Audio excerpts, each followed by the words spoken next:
Kolektor ako ng mga bagay na napaglumaan na ng panahon. Hindi ko masabing antique collector dahil kadalasan ay basura ang tawag ng iba sa mga bagay na kinukolekta ko.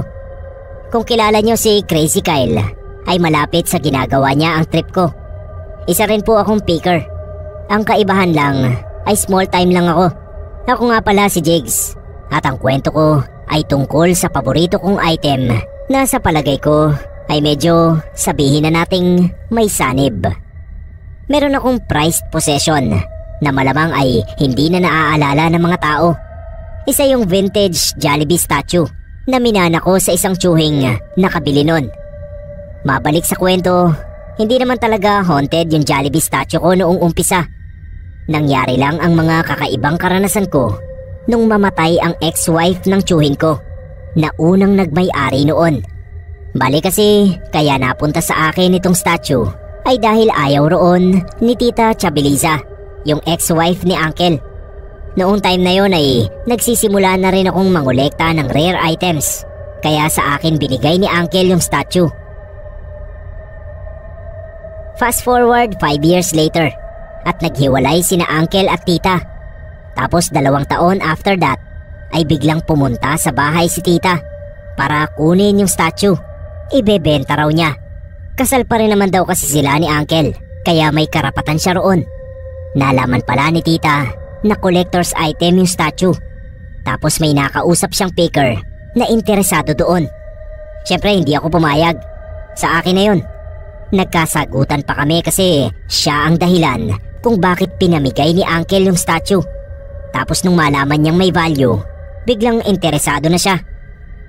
Ilang taon ang nagdaan at nabalitaan na lang namin na naaksidente si Tita at namatay. Doon na nagsimula ang mga pagpaparamdam doon sa statue. As in noon mismong araw na nalaman namin na wala na si Tita, bigla ko namang nakita na gumalaw yung mga mata ng Jollibee statue. Para yung nag-squint at kinuyom yung mga kamao. Nung lingunin ko naman ay normal ang itsura niya. Hindi ko na lang pinansin yon. Isang linggo matapos yon ay nadatnan ko sa studio na magulo ang mga gamit. May ilang koleksyon akong basag at yung iba naman ay nayupi. Natakot ako na baka may nakapasok na magnanakaw. Pero wala namang nawala sa mga gamit. Sa halip ay sinira lang talaga. Pagharap ko sa salamin ay nakita ko roon yung refleksyon ng Jollibee statue na nakatitig sa akin at parang malademonyo. Nung hinarap ko naman yon ay normal pa rin. Ininspeksyon ko yon at nakita ko sa may bandang paa niya na may mga marka ng kulay ng ibang item na nabasag. Para bang tinapakan niya ang mga nasirang koleksyon. Hindi na ako nagpatumpik-tumpik noon, Sir Neb. Nilagay ko sa isang hiwalay na kwarto yung statue. At hanggang ngayon ay naroon siya. Paminsan-minsan ay naririnig ko na parang may nagdadabog sa kwartong kinalalagyan niya. Sabi ni Uncle, baka nga raw si Tita ang dahilan ng pagpaparamdam noong statue.